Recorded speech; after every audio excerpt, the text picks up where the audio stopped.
یہ centre for policy analysis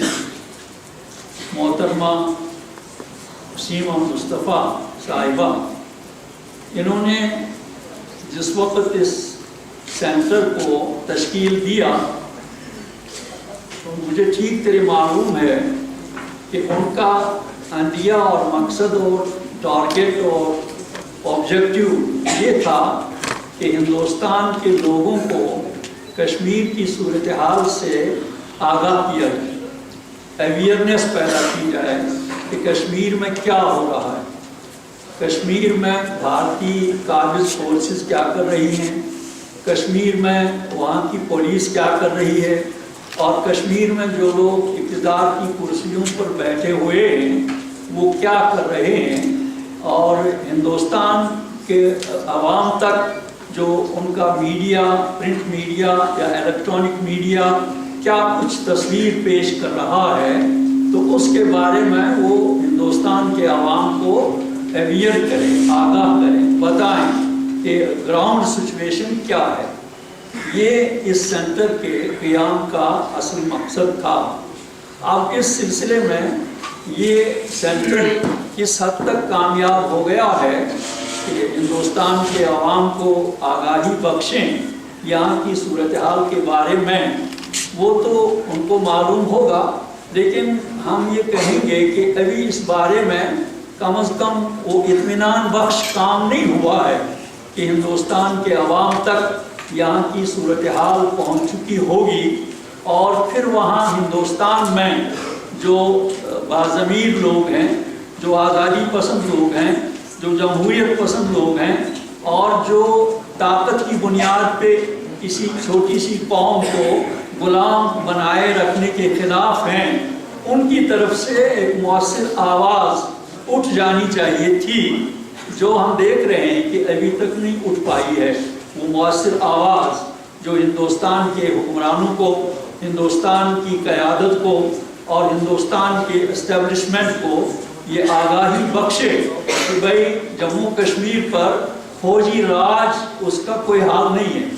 Jammu Kashmir میں police کا راج مسئلے کا حل نہیں ہے، جموں کشمیر میں بندوق کی نوک پر خاموشی پیدا کرنا یہ اس مسئلے کا حل نہیں ہے، جموں کشمیر میں ایک قبرستان کی خاموشی پیدا کرنا اور پولیس بھرپور طاقت استعمال کرے یہ قبرستان کی خاموشی پیدا کرنے کے لیے یہ مسئلے کا حل نہیں ہے۔ یہ اس سینٹر کی ذمہ داری تھی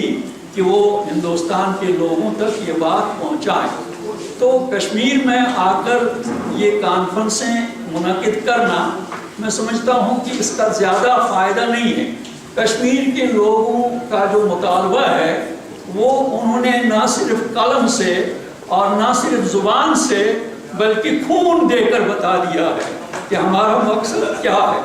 ہمارا آبجیکٹیو کیا ہے، اور کشمیر کے لوگوں نے 47 سے لے کر آج تک جو 6 لاکھ جانوں کی قربانیاں دی ہیں، جو عزتیں لٹ گئی ہیں، جو عصمتیں لٹ گئی ہیں، جو ہزاروں بستیاں خاکستر میں بدل دی گئی ہیں، اور جو گزشتہ 20 سال کے عرصے میں 1 لاکھ لوگوں کو شہید کر دیا گیا ہے، ہزاروں بستیاں خاکستر میں بدل دی گئی ہیں، اور جو ہمارے جوانوں کو انٹراگیشن سینٹروں میں لے جا کر سروں کے بل لٹکایا جا رہا ہے، ان کے جسموں پر رولر پھیرے جاتے ہیں، ان کو جلتے ہوئے سٹون پہ جلایا جاتا ہے، ان کے جسموں میں لوہے کی سلاخیں تک داخل کر دی جاتی ہیں۔ اگر یہ سب کچھ ہندوستان کے عوام، اگر یہ سب کچھ ہندوستان کی حکومت، اگر یہ سب کچھ ہندوستان کی سیاسی قیادت سمجھ نہیں پا رہی ہے یا اس کی طرف ان کی نظر نہیں ہے، تو ہمیں اس سینٹر سے جو محترمہ نے تشکیل دیا ہے اور ان کے ساتھ جو ان کے معاون اور مددگار ہیں، ان سے ہم یہ امید رکھتے تھے کہ وہ ہندوستان کے باسیوں کو اور ہندوستان کے عوام کو اس صورتحال سے آگاہ کریں گے، اور وہاں ایک خوشگوار تبدیلی آئے گی کہ بھئی جموں کشمیر کے لوگوں کو ان کا پیدائشی اور بنیادی حق دیا جائے اور ان کو اپنے مستقبل کے فیصلہ کرنے کا موقع دیا جائے۔ لیکن میں نہایت ادب سے کہوں گا محترمہ سیما مصطفیٰ کی خدمت میں کہ یہ ذمہ داری جو آپ نے قبول کی تھی کہ بھائی ہندوستان کے عوام کو ہم اویئر کریں گے، وہ ہمارے اطمینان کی حد تک وہ ذمہ داری یہ سینٹر ابھی تک پوری نہیں کر پا رہا۔ اب جو کشمیر میں جو یہ اجتماعات اور یہ فنکشن منعقد کیے جا رہے ہیں، اس کے بارے میں ہم پھر یہ بات دہرائیں گے۔ بات تو ہماری بالکل واضح ہے، بات ہماری کوئی چھپی ہوئی نہیں ہے، لیکن ہندوستان اس بات کو سمجھتے ہوئے بھی انجان بن رہا ہے۔ کبھی انٹرلوکوٹر اس کو بھیجا جا رہا ہے، کبھی پارلیمنٹ وفود بھیجے جا رہے ہیں، کبھی پالیسی سینٹر والے آ رہے ہیں، اور کبھی کچھ اور گروپس آ رہے ہیں۔ بھائی ہم دیکھنا چاہتے ہیں کہ کشمیر کے لوگ کیا کہہ رہے ہیں۔ یہ تجاہل عارفانہ اس کو کہتے ہیں، یعنی جانتے بوجھتے ایک حقیقت سے آنکھیں موندنا اور آنکھیں بند کرنا۔ یہ پالیسی اختیار کی ہے ہندوستان کی حکومت نے، اور آج 63 سال ہم ہندوستان کی اس پالیسی کا شکار ہوئے جا رہے ہیں۔